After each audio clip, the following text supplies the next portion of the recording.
Cerita anime ini dibuka dengan seorang cowok yang lagi mikir keras. Katanya, banyak orang mikir kalau ngejahilin seseorang itu tandanya suka. Dia sendiri sih ragu.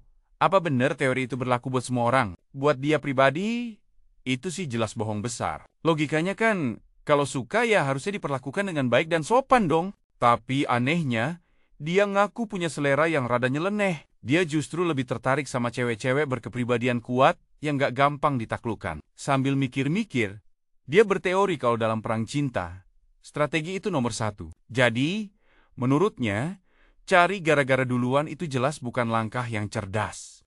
Pas sampai di rumah, tiba-tiba ada suara super berisik yang bikin dia kaget. Begitu buka pintu kamar, dia nemuin temen ceweknya lagi asyik dengerin lagu Eminem dengan speaker yang volumenya diputar maksimal. Tanpa babi seksobu, dia langsung matiin musiknya. Si cewek protes, bilang kalau dia belum selesai nyanyi. Tapi si cowok santai jawab, ini kan kamar gue, jadi lo nggak punya hak buat protes. Lanjutnya, masih penasaran? Dia nanya apa sebenarnya alasan si cewek ada di kamarnya. Dengan muka memerah karena malu, si cewek malah balik nantangin. Kira-kira apa yang bakal lo lakuin kalau pas masuk tadi? Gue lagi ganti baju. Dia seolah-olah ngasih kode. Mungkin si cowok bakal langsung nyerang dan cetak gol. Sambil pura-pura mau nelpon polisi, dia mulai pencet-pencet HP. Tapi si cowok dengan tenang jawab, "Oh, kalau gitu biar gue aja yang teleponin. Masalahnya gampang beres kok." Si cewek nggak mau kalah. Dia nanya, apa si cowok yakin bakal menang kalau urusannya sampai ke pengadilan? Biar nggak makin panjang, si cowok pilih diam. Disinilah kita diperkenalkan dengan Kohinata Iroha. Cewek super kompetitif yang pantang kalah dari si tokoh utama dalam hal apapun. Sambil senyum penuh provokasi, dia langsung lompat ke kasur si cowok. Jelas-jelas cuma buat bikin kesal. Si cowok buang muka pura-pura cuek, tapi Iroha malah nganggap dia nggak peka. Harusnya lo seneng gue di sini. Bukannya malah bilang gue nyelonong masuk rumah lo. Gerutunya dengan nada sok polos. Gak lama kemudian, dia coba mancing-mancing lagi. Nyuruh si cowok buat nyiumin kasur biar bisa ngerasain aroma parfumnya. Tentu saja, si cowok ogah banget. Biar ide gila itu lenyap seketika. Dia ambil botol semprotan dan langsung nyemprotin air ke Iroha. Kaget. Iroha teriak kalau itu tindakan kejam. Tapi si cowok sama sekali nggak ngerasa bersalah dan bilang, kalau nggak suka, ya tinggal pergi aja. Malah, lebih bagus. Cewek itu lalu negasin kalau dia itu adiknya. Si cowok langsung membantah. Iroha ngotot ngejelasin kalau dia itu adiknya sahabat si cowok. Jadi otomatis dia juga harus dianggap adik. Tapi bagi si cowok, logika kayak gitu sama sekali nggak masuk akal. Dan cuma kedengeran kayak usaha maksa biar kelihatan akrab. Tiba-tiba, ponsel Akiteru berdering. Dia minta Iroha keluar kamar sebentar, biar dia bisa jawab telepon. Tapi Iroha nolak. Dia janji bakal diam dan gak bakal ikut campur. Di seberang telepon, ternyata ada pamannya. Si bos besar perusahaan hiburan Honey Placeworks. Atau yang sering disebut Honey Play. Si paman langsung to the point.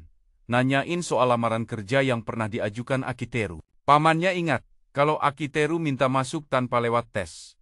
Sebuah permintaan yang nekat dan susah banget buat dikabulkan. Tapi, karena Akiteru itu keponakannya, dia bersedia cari jalan keluar. Meskipun dia menegaskan, kalau bantuan ini ada harganya. Lalu, si paman nanya lagi. Dia pengen tahu, Akiteru ini sudah punya pacar atau belum? Begitu dengar pertanyaan itu, mata Iroha langsung berbinar. Dia pun mulai nyusun rencana buat ngejahilin Akiteru pakai situasi ini. Dengan semangat, Iroha mulai nyeletuk aneh-aneh biar situasinya makin runyam. Mencoba berkelit, Akiteru ngarang cerita kalau dia baru adopsi kucing. Si paman yang gak curiga, cuma bilang supaya kucingnya dilatih baik-baik, biar nggak bikin masalah. Sambil ketawa, Iroha nambahin, sebenarnya sih, aku yang lagi ngelatih Akiteru. Dengar suara meong palsu dari Iroha. Si paman malah bilang suaranya imut dan nyuruh keponakannya buat ngerawat si anak kucing baik-baik. Nggak lama, pamannya nutup telepon karena ada rapat. Sambil lega karena tahu Akiteru ternyata belum punya pacar. Setelah telepon selesai, Iroha lompat lagi ke kasur dan mulai minta dibuatkan jus. Akiteru cuma bisa menghela napas dan nyuruh dia ngecek kulkas. Siapa tahu ada jus tomat. Dengan semangat, Iroha lari ke dapur dan girang bukan main pas nemuin jus. Lalu diminumnya semua stok yang ada sampai habis. Keesokan harinya di sekolah, Akiteru termenung, mikirin kalau hidup ini singkat dan tiap detiknya harus dimanfaatkan seefisien mungkin. Tujuannya cuma satu, masa depan yang stabil.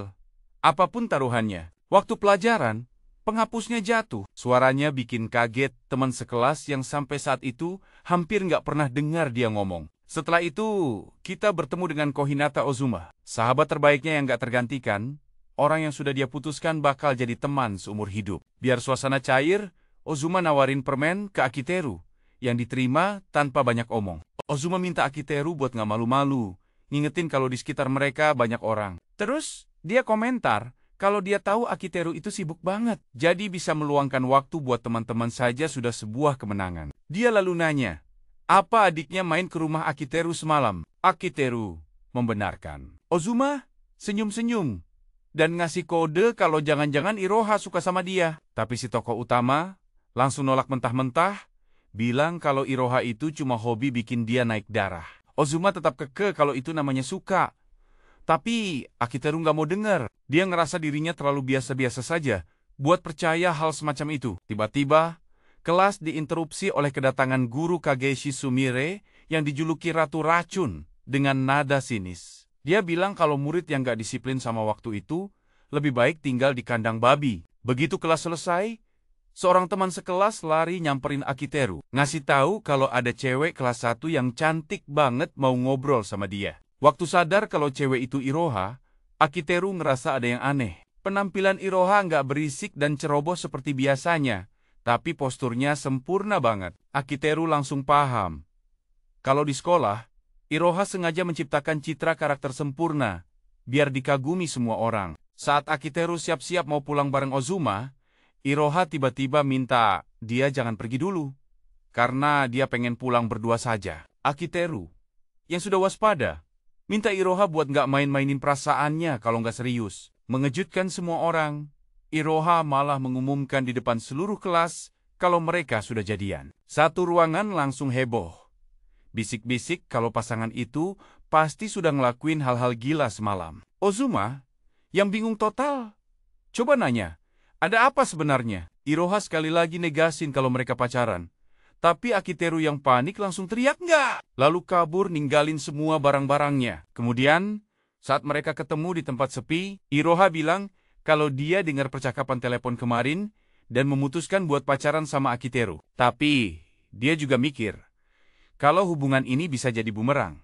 Soalnya, tampang Akiteru itu terlalu biasa. Si cowok dengan serius bilang kalau dia nggak mau terlibat karena masa depannya lebih penting dan dia nggak punya waktu buat pacaran. Tapi Iroha menahannya dan bertanya, apa dia sebegitu keras kepalanya sampai nggak sadar sama perasaannya? Dengan tulus, Iroha minta Akiteru buat melihatnya dengan cara yang beda. Dia bilang, dia selalu ada di samping Akiteru, tapi nggak pernah dianggap. Dia ngaku kalau kesepian itu menyakitkan. Karena dekat, tapi serasa nggak terlihat.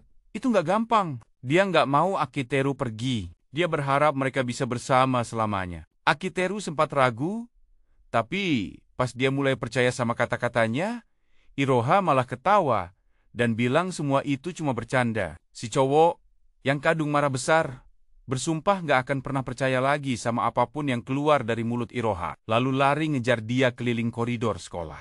Malamnya, Akiteru ketemu lagi sama pamannya, yang kaget karena dia berhasil menciptakan sebuah game. Akiteru, tanpa ragu, bilang kalau semua itu bisa terjadi berkat bantuan teman-temannya. Kelompok yang menamakan diri mereka Aliansi Lantai 5 pun terbentuk. Programmernya Ozuma, ilustratornya Murasaki Shikibu, penulis naskahnya Namako Makigai, dan grup pengisi suara yang dikenal sebagai Mysterious Travelers Hex. Dan terakhir, produser sekaligus sutradaranya, Akiteru. Dengan tulus, Akiteru mengakui kalau nggak akan ada apa-apa tanpa bantuan teman-temannya. Pamannya setuju, sambil ngingetin kalau cuma dalam seminggu, game itu sudah terkenal banget. Proyek itu dijual sebagai karya dari sekelompok kreator misterius yang muncul tiba-tiba. Dan unduhannya sudah melewati angka 1 juta.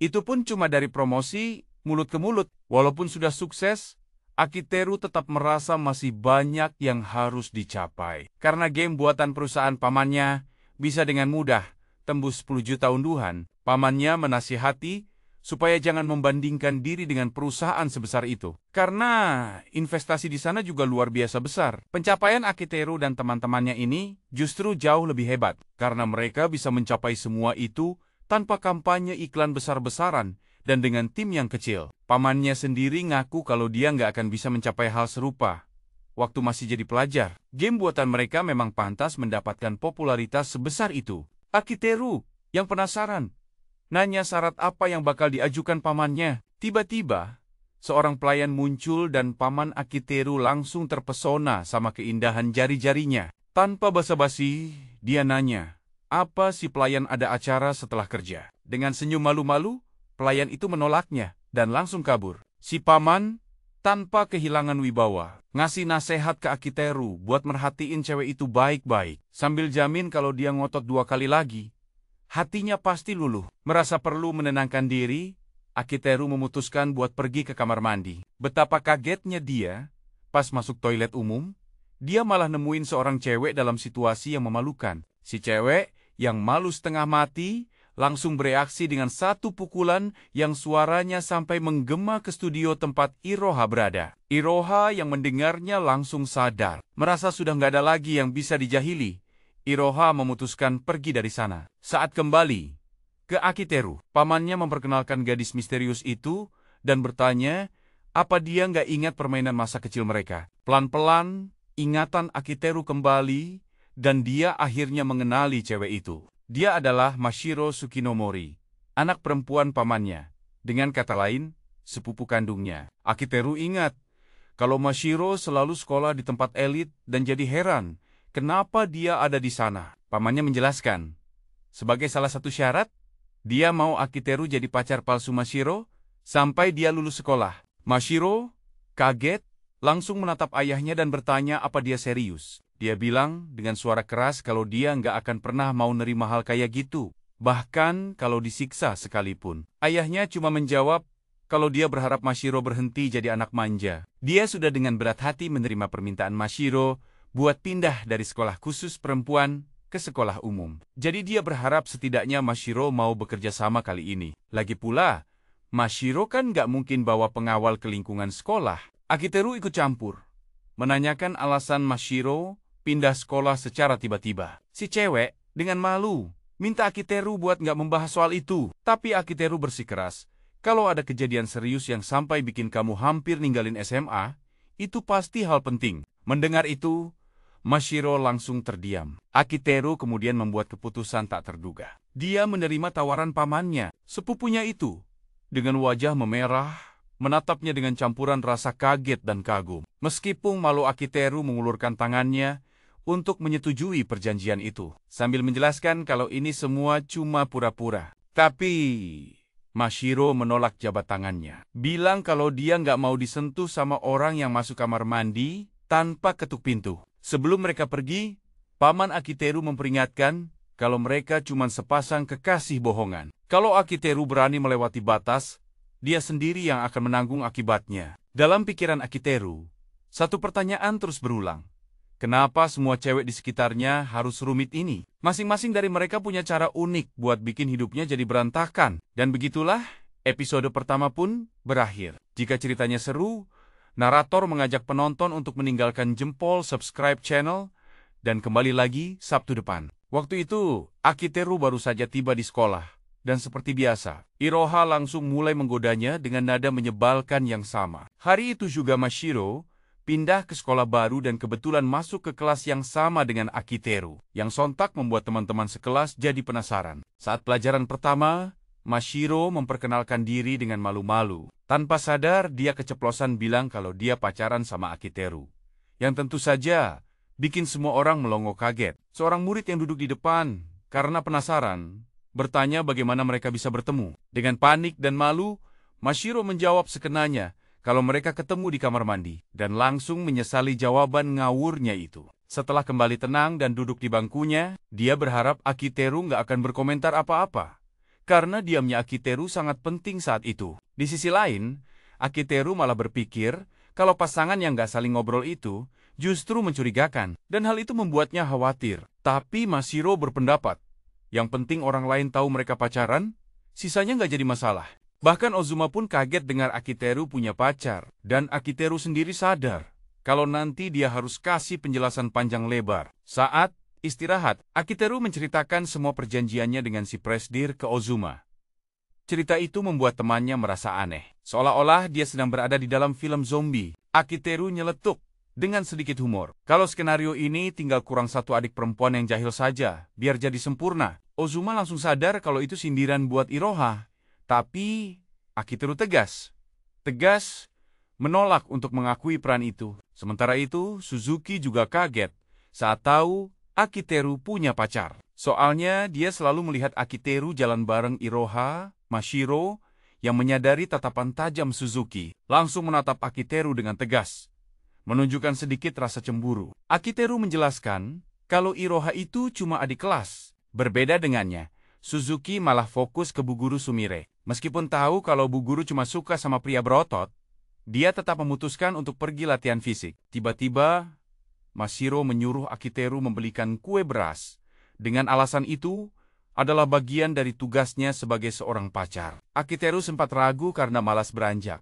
Tapi begitu mendengar Mashiro mengancam akan memutuskan hubungan kalau dia nggak pergi, akhirnya dia pun mengalah dan berangkat. Saat kembali, dia melihat Mashiro tampak tidak nyaman. Sesaat, dia sempat berpikir kalau Mashiro mungkin cemburu. Tapi pikiran itu cepat-cepat dia buang, mengingat mereka bukan pasangan sungguhan, dan Mashiro masih menyimpan sedikit dendam padanya. Pelajaran berikutnya adalah dengan Bu Sumire, yang bertanya, apa ada yang berani mengaku belum mengerjakan PR?